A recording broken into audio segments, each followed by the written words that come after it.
नमस्कार, मैं हूं आपके साथ अक्षता मौर्य। आप देख रहे हैं न्यूज़ 7 हिंदी। आइए नजर डालते हैं बिहार की मुख्य खबरों पर। पटना में गंगा किनारे बनाया गया सीएम नीतीश कुमार का ड्रीम प्रोजेक्ट गंगा पथ एक बार फिर से चर्चा में है। इस पर कारण इसकी गुणवत्ता है। दरअसल 9 अप्रैल को लोकार्पण के 4 दिन बाद ही दीदारगंज के पास जेपी गंगा पथ पुल के पावर नंबर A3 पास पर सड़क पर बड़ी दरार देखी गई। ये दरार गंगा पथ के दोनों ओर स्पष्ट दिखाई दे रही थी। पुल में दरार की सूचना पर बिहार सरकार के पथ निर्माण मंत्री नितिन नवीन ने जांच के आदेश दिए। बता दें कि मंत्री नितिन नवीन दरभंगा के जुबली हॉल में उप मुख्यमंत्री सम्राट चौधरी के साथ एनडीए की बैठक में शामिल होने पहुंचे थे। उन्होंने बताया कि दरभंगा से लौटने के बाद मंगलवार को वे स्वयं पटना में पुल का निरीक्षण करेंगे।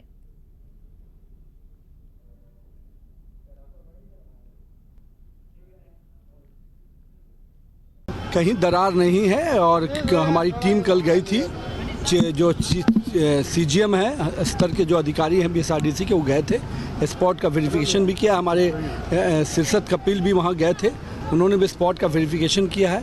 जो दो जॉइंट्स के दो पिलर्स के बीच में जो सपोर्टिव एथी होता लेयर डाला था, उसमें एथी आया था। वो भी लेयर जब आपको नया लेयर पड़ता है, सेकेंड लेयर पड़ता है, तब उसका आता है। कहीं उसमें तकनीकी दिक्कत नहीं है। फिर भी हमने चीफ सीजीएम को बोला है कि पूरा रिपोर्ट बनाकर कल शाम तक हमको देगा। कल खुद मैं जाकर स्पॉट पे भी देखूंगा और कहीं ऐसे दरार की बात नहीं है, कोई पिलर में दरार नहीं है, ये बात स्पष्ट रखिए। जब दो पिलर ब्रिज का जो दो पार्ट होता है, जब जहाँ पर उसका पिलर जुड़ता है वहाँ पर पैचेज दिए जाते हैं, ताकि वो केवल दोनों के बीच का स्पेस है, वो स्पेस पहले से भी रहता है। लेकिन फिर भी तकनीकी बिंदु है, इसका पूरा रिपोर्ट हम लोग मंगवा रहे हैं और निश्चिंत रहिए कोई दरार नहीं है, कहीं दरार नहीं है। और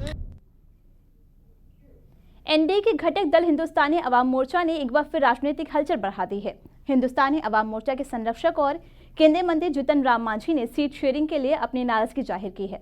केंद्रीय मंत्री जीतन राम मांझी ने कहा कि गृह मंत्री अमित शाह से हमारी बात हुई थी कि हमारी पार्टी को 2 लोकसभा और 1 राज्यसभा सीट दी जाएगी, लेकिन हमें सिर्फ 1 लोकसभा का सीट दिया गया। जीतन राम मांझी ने कहा कि बहुत जल्द हम सेना का गठन किया जाएगा। फिलहाल एनडीए के घटक दल हिंदुस्तानी अवाम मोर्चा के संरक्षक और केंद्रीय मंत्री जीतन राम मांझी ने एनडीए में हलचल पैदा कर दी है।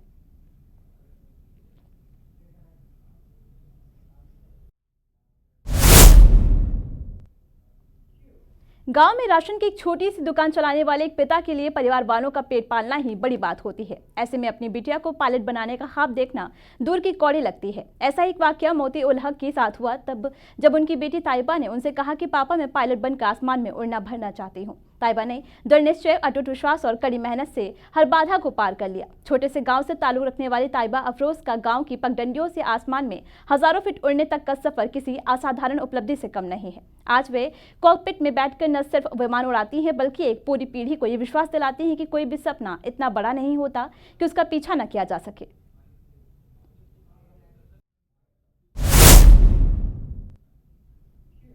हॉकी और सिप कटकरा विश्व कप के बाद बिहार अब खेलो इंडिया यूथ गेम्स के मेजबानी करने जा रहा है। 4 से 15 मई तक होने वाले इस खेल के लोगो एवं शुभकंग का आज अनावरण हो गया। सीएम नीतीश कुमार ने संवाद कक्ष में इसका लोकार्पण किया। इस दौरान केंद्रीय खेल मंत्री मनसुख मांडविया वहां मौजूद रहे। इस दौरान मंत्री, मुख्यमंत्री एवं केंद्रीय मंत्री ने खेल सॉन्ग का भी शुभारंभ किया। साथ ही खेलो इंडिया यूथ गेम्स की मशाल गौरव यात्रा रथ को भी हरी झंडी दिखाकर रवाना किया। कार्यक्रम के दौरान मुख्यमंत्री ने कहा कि ये बहुत खुशी की बात है कि खेलो इंडिया यूथ गेम्स 2025 का बिहार में आयोजन होने जा रहा है। प्रधानमंत्री नरेंद्र मोदी 4 मई को खेलो इंडिया यूथ गेम्स 2025 का पटना में उद्घाटन करेंगे। हम सभी खिलाड़ियों का बिहार की धरती पर स्वागत करते हैं।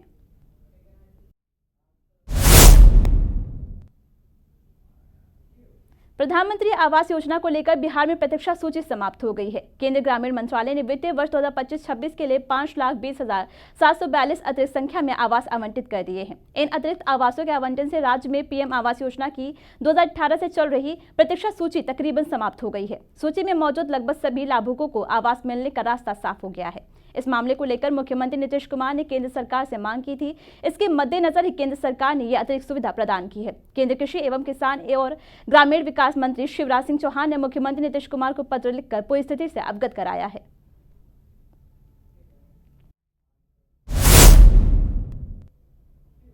डॉक्टर भीमराव अंबेडकर की जयंती के अवसर पर सोमवार को आरा शहर में भव्य शोभा यात्रा निकाली गई। ये शोभा यात्रा अंबेडकर सेवा समिति के बैनर तले रमना मैदान स्थित बाबा साहेब की प्रतिमा से आरंभ होकर शहर का भ्रमण करते हुए पुनः उसी स्थान पर समाप्त हुई। इस दौरान शोभा यात्रा में भगवा झंडा पर बाबा साहेब की तस्वीर लगाई गई, जिसे लेकर शहर में चर्चाओं का दौर तेज हो गया है। आमतौर पर अंबेडकर से जुड़े कार्यक्रमों में नीले झंडे का इस्तेमाल होता है, जो उनकी विचारधारा और दलित आंदोलन का प्रतीक माना जाता है। लेकिन इस बार पहली बार ऐसा देखने को मिला कि भगवा ध्वज पर बाबा साहेब की तस्वीर लगाई गई, जिससे ये कार्यक्रम चर्चा का विषय बन गया।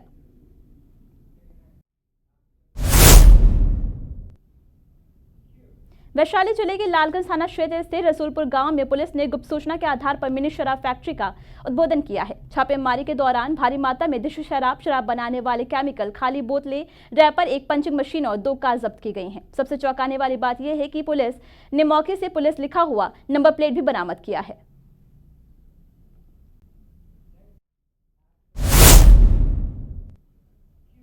बाबा साहेब भीमराव अंबेडकर की जयंती पर मौके पर मुजफ्फरपुर में वक्फ कानून के खिलाफ मुस्लिम समुदाय ने जोरदार प्रदर्शन किया। शहर के विभिन्न हिस्सों से जुलूस निकालकर बड़ी संख्या में लोग पहुंचे, जहां उन्होंने बाबा साहेब की प्रतिमा पर माल्यार्पण कर उन्हें श्रद्धांजलि दी और वक्फ कानून को लेकर विरोध दर्ज कराया है।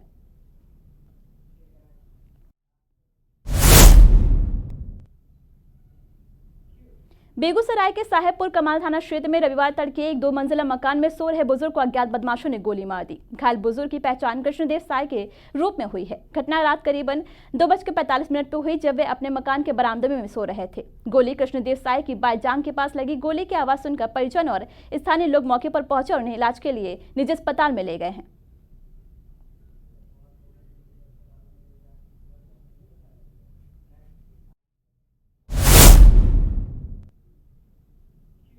मुजफ्फरपुर जिले के कज्जा थाना क्षेत्र स्थित एक गांव में अपने मायके में जा रही महिला और उसकी नाबालिग बेटी को छेड़खानी का विरोध करना भारी पड़ गया। आरोप है कि गांव के ही 5 युवकों ने सोशल मीडिया पर महिला और उसकी बेटी की आपत्तिजनक तस्वीरें वायरल कर दी।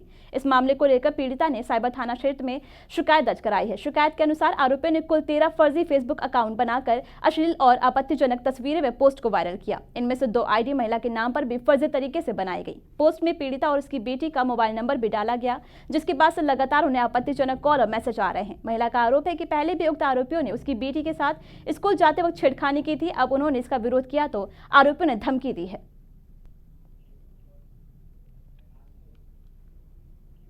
बिहार की इन मुख्य खबरों में बस इतना ही। देखते रहिए न्यूज़ 7 हिंदी।